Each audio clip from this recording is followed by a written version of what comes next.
గారు ఒక్క నిమిషం ప్లీజ్.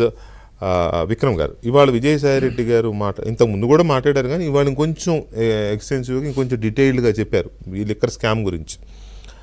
ఇప్పుడు ఆయన చెప్పిన మాటలను బట్టి లిక్కర్ స్కామ్ జరిగినట్టు, స్కామ్లో కీలకమైన వ్యక్తులు ఎవరెవరు అనేది ఒక కంక్లూజన్కి వచ్చేసినట్టేగా మనం సిట్ కానీ మనం అంటే చూసేవాళ్ళు గారు. ఇవాళ విజయసాయి రెడ్డి గారు హీ స్పిల్డ్ ది బీన్స్ అండి. యా, అది కనుక మనం జాగ్రత్తగా ఒకటికి 2 సార్లు కనుక డీకోడ్ డీకోడ్ చేస్తే ఫస్ట్ అసలు మద్యం పాలసీని ఎవరు దాన్ని ఫార్ములేట్ చేస్తారు? అందులో ఎవరైనా ఎక్స్పర్ట్స్ ఉన్నారా? ఉన్నారు, వీళ్ళు ఎక్స్పర్ట్సే. అదే ఇప్పుడు అక్కడ సౌత్ ఆఫ్రికాలోనో ఇండోనేషియాలోనో లిక్కర్ బిజినెస్ చేసిన ఎక్స్పర్ట్స్ వీళ్ళందరూ. ఇప్పుడు అక్కడ కూర్చున్న వాళ్ళు మద్యం పాలసీని ఫార్ములేట్ చేయడానికి కొంతమంది ఎక్స్పర్ట్స్ ఉండాలి. ఎక్సైజ్ లో నిష్ణాతులైనటువంటి వాళ్ళందరూ ఉండి, కొంతమంది ఐఏఎస్ ఆఫీసర్లు గతంలో పనిచేసిన వాళ్ళు, రాష్ట్రానికి ఏ విధంగా ఆదాయం తీసుకురావాలి, అదేవిధంగా ఇప్పుడు ఉన్నటువంటి ఎగ్జిస్టింగ్ డిస్టిలరీస్ అంతా వాటి ఇవన్నీ కూడా ఎక్కడ వీళ్ళందరూ కూడా దాని గురించి అక్కడ చర్చించినట్టుగా ఆయన మాటల్లో కనపడలా. అక్కడే తెలిసిపోతుంది అంటే ఒక్క స్కామ్ని ఏ విధంగా చేయాలి. ఎందుకంటే సిట్ వాళ్ళు కూడా అడిగారని చెప్పాడు ఆయన. సిట్ వాళ్ళు అడిగారు, అక్కడ ఏంటి దానికి ఏమైనా కిక్ బ్యాక్స్ ఏమైనా దాని గురించి ఏమైనా ప్రస్తావన వచ్చిందంటే అటువంటిది ఏది రాలేదని అన్నాడు. అంటే ఈ మొత్తంలో విజయసాయి రెడ్డి గారు మొత్తం చెప్పిన దాంట్లో నేను చూసినది ఏంటంటే, ఆయన జగన్మోహన్ రెడ్డి గారిని ఇంకా ప్రొటెక్ట్ చేయడానికి ఏదో ప్రయత్నాలు చేస్తున్నాడు. ఆయన నెపాన్ని వేరే వాళ్ళ మీద నెట్టాలని చూస్తున్నాడు. అది దానివల్ల పెద్ద ప్రయోజనం ఉండదు. అసలు వీళ్ళందరూ కూడా అసలు ఆయన లేకుండా వీళ్ళందరూ ఎక్కడి నుంచి వస్తారు? ఈ రాజకేశిరెడ్డిని నేనే పెంచాను, నేనే పెంచి పోషించాను, పార్టీలో బాగా ప్రోత్సహించాను, నాకే టోపీ నాకు అప్పచెబితే నేను ఇతన్ని బాగా ఎంకరేజ్ చేశాను అన్నాడు. తర్వాత ఇంకోటి ఏంటంటే ఆశ్చర్యం, ఈయన్ని డబ్బులు ప్రొవైడ్ చేయమని వాళ్ళు అడగటం, పైగా వీళ్ళెక్కడ కూడా డిస్టిలరీలో లేకపోతే వేరే ఏం పెట్టలేదు.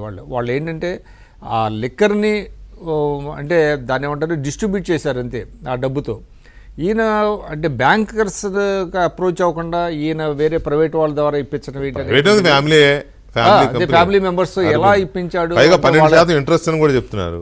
ఇంట్రెస్ట్, తర్వాత వాళ్ళ క్రెడిబిలిటీ ఏంటి, క్రెడెన్షియల్స్ ఏంటి, ఇవన్నీ కూడా చెక్ చేయకుండా నోటి మాటగా వాళ్ళు డబ్బులు ఇవ్వటం 60 కోట్లు, ఒక ఆయనకి 40 కోట్లు. అసలు వ్యక్తి చెప్పకుండా అంత డబ్బు ఇస్తారా? ఎందుకు ఇస్తారు? వాళ్ళు ఏ వ్యాపారం చేద్దాం అనుకుంటున్నారు? ఈ ఆదానం ఇంకొక కంపెనీలో చెప్పారు. కాబట్టి దీంట్లో డీప్ రూటెడ్ కాన్స్పిరసీస్ ఇవన్నీ కూడా కనబడుతున్నాయండి. అందువల్ల వాళ్ళ సిట్ కొంత పురోగతి ఉంది. ఇంతకుముందు సిఐడి కంటే కూడా సిట్ వాళ్ళు 12 మందితో చేశారు. ఇప్పుడు రాజకేశిరెడ్డి ఇంటి మీద కూడా 15 చోట్ల సోదాలు అవన్నీ చేశారు. నేను అనుకోవటం రేపు ఎల్లుండో అంటే వెరీ సూన్ నేను అనుకోవటం ఏంటంటే రాజకేశిరెడ్డిని కనుక పట్టుకోగలిగితే మొత్తం వస్తుంది. రేపొద్దు మీరు చెప్పినట్టుగా మిథున్ రెడ్డి ఇంకొన్ని విషయాలు ఏదన్నా ఇప్పుడు, ఎందుకంటే వీళ్ళు ఇవన్నీ కొరిలేట్ చేసుకుంటారు కదా, ఈయన అడిగిన మీరు అన్నట్టుగా వాళ్ళు కొన్ని చెప్పుండొచ్చు మనకి, అంటే మీడియాకి అన్నీ చెప్పడు కదా, కొన్ని చెప్పచ్చు. అయితే ఒకటైతే ఉందండి, ఇప్పుడు సిట్ వాళ్ళు ఏంటంటే ఎవ్రీ 15 డేస్కి వాళ్ళు ఒక రిపోర్ట్ ఇవ్వాలి గవర్నమెంట్కి డెవలప్మెంట్స్ మీద 15 డేస్కి ఒకసారి ఇవ్వమన్నారు. కాబట్టి ఇది నేను అనుకోవటం కొంత లేట్ అయినా కొంత ఇదైనా కూడా మొత్తం అయితే ఏదో తీగలాగితే డొంకంతా కదిలినట్టుగా మొత్తం అయితే వస్తుంది. ఇప్పుడు ఎందుకంటే సిట్ దీంట్లో చాలా వరకు ప్రోగ్రెస్ అయితే కనపడుతుంది. దీంట్లో విజయసాయి రెడ్డి గారు ఏంటంటే ఆయన కొంత వాళ్ళకి సహకరించడం, ఆయన కోపంతో చేస్తున్నాడా వాళ్ళ మీద ఏదో చేస్తున్నాడు, మొత్తానికైతే స్కాములో ఏ విధంగా జరిగిందనే దాని మీద తెలిసిపోతుంది అసలు. కాబట్టి నేను అనుకోవటం త్వరలోనే అందరూ బయటకు వస్తారని అనుకుంటున్నాను. రేపు మిథున్ రెడ్డిది చాలా కీలకం, మిథున్ రెడ్డి ఏం చెప్తాడు అనేది. అయితే ఈ స్కామ్కి సంబంధించి ఇవాళ విజయసాయి రెడ్డి గారు